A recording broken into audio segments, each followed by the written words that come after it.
And like us, there was there was nothing to eat around. It was late at night. McDonald's was closed. And did you know that Pedro's Pizza closes at 9:30 now? And there's no restaurants to go to, and he's starving, and the grocery store is down, and he didn't catch anything to cook that day. But here's Jacob, and he's in there, and he's cooking this stew, and boy, does it smell good. And he's cooking it up, and his brother Esau comes in and says, "Give me some of that stew." And Jacob says, "Well, how bad you want it? How bad you want my red stew?" And he says, "Oh, I'm starving. I'm going to die." And Jacob says to him, "You know what? Well, give me your birthright, and I'll give you some of my stew." Doesn't that sound like brothers?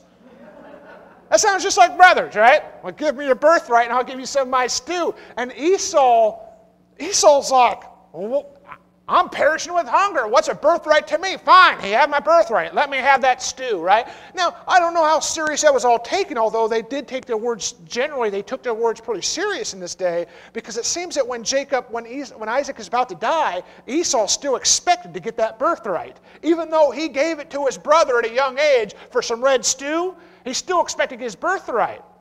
Here's Jacob again. He's trying to do things his own way. He's a man who he knows what he wants in life, and if it doesn't come, he's going to make sure it happens. Like the old Frank Sinatra song goes, "I did it my way. I will make it happen. I will pull myself up."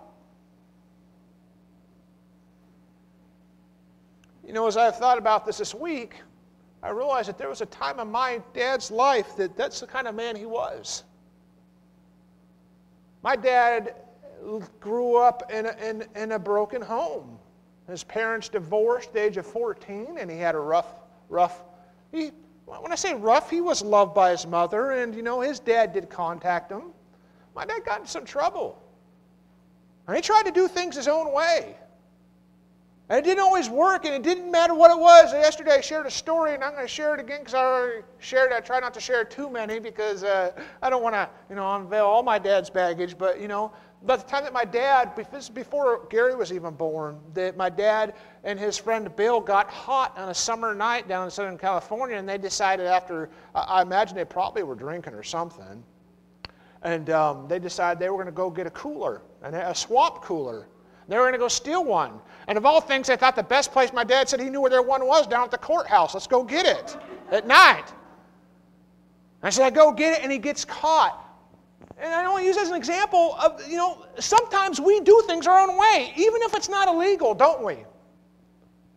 We try to make things happen our own way. And whether we succeed or not, at some point, you're always stuck in some position where you've got to make a decision. Am I going to keep doing things my own way? Am I ever going to finally get to the point where I'm going to trust God? Jacob was a man who had a prophecy given over him before he was born. And I have no doubt with the relationship we've seen between Rebekah and Jacob. Jacob was a mama's boy. Mama was telling Jacob, "Oh, you're the special child. God said this about you, Jacob. You're the special one." Sometimes mamas do that, don't they? Sometimes mamas do that. You're destined for great things, and I'm not going to go. I'm going to go out and help you accomplish God's plan, Jacob. Well, here we find him, and he tricks his brother, right? Well, then, as you move down in Genesis, after he connived his brother out of his birthright in chapter 25, verse 31, you go down to chapter 27, and Isaac is an old man now, and he's an aged man, and the time of his death is drawing near. And Isaac still has not pronounced the family blessing. He has still not divided up the family inheritance yet. And Jacob's mom, Rebekah, and Jacob come up with this idea. And his mom says, "You know what? I'm going to send you in because I know what Isaac's going to do. Isaac loves his boy Esau. And regardless of the prophecy that was given, he's going to bless Esau and give him that portion of the birthright." And so Rebekah comes up with an idea. You know what? Go out and get some goat skin and put them on your arms. And I want you to put those goat skins on your arms, and I imagine you probably mustered them up too with the smell, that rough hunter smell. And she made this great dish and had Jacob bring it into his father Isaac and say, I am Esau, bless me. And at first, Jacob was blind. And he said, well, let me feel you. And he said, because you don't sound like Esau. It says, because I got a cold, No, he didn't say that, but maybe. And anyways, he comes in. And he says, well, let me feel your arms. And he says, okay. And he eats the stew. And Isaac falls for it. And Jacob deceives his father. And Isaac ends up blessing Jacob, thinking he's blessing Esau with his birthright. And you can say, well, he didn't mean it. What matters is the heart, right? Well, you can say that. But clearly there was something here because Jacob ended up being the one blessed. Man, Esau must have been hairy to have goat, to be able to, like a goat. Probably called him Goat Boy or something. And so so Jacob deceives his dad. Why? Could he not simply wait upon God to fulfill God's plan in his life? Is God powerless that even if Isaac did bless Esau, is God so powerless that he could not overcome such a circumstance? Where was Jacob's faith here? No, instead he's a huckster, a trickster. Got to go around tricking people. Got to go around doing things my own way. Because I got to make it happen. Because if I'm all about me, no one else is about me. I've got to be about me. No one's going to watch my back. I got to watch out for number one. And so he goes and tricks his own flesh and blood father, and his father blesses him, and then Jacob knows, oop, I got to get out of here. My brother's going to kill me. My brother's this bad hunter dude, right? And I don't want to be around here when Harry gets home, right? Because when Harry gets here, he's going to kill me. He's going to know what I did. And so he takes off, and he goes, and he flees the land which he grew up, the land of his childhood. He runs away.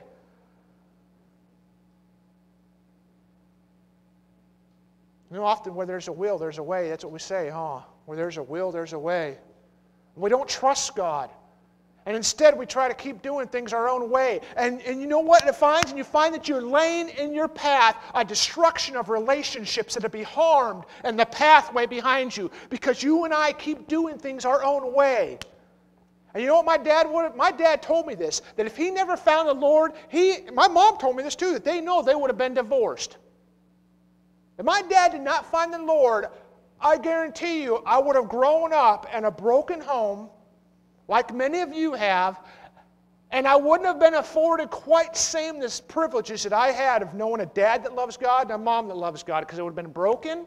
And I'm not saying they could have went on with their lives. Don't get me wrong, because I've seen some of you do that, okay? And I'm not saying that's an excuse to play the victim card and say, my life is just never going to be perfect. Don't even fall into the sympathy of the devil stuff, please. But I am bringing out that, that oftentimes, if my dad didn't find the Lord, I would have grown up in a broken home nonetheless. And there would have been damage done in relationships because they would have done their things their own way. And it's the same thing with Jacob. He leaves behind damaged relationships. Him and his brother are separate now. This is his only brother. He has no other siblings. He has a dad who's dying, whom he will never see again. And now he is separated from his brother and never going to see his mom again. He is alone, but he's doing things his own way. And he has the family blessing.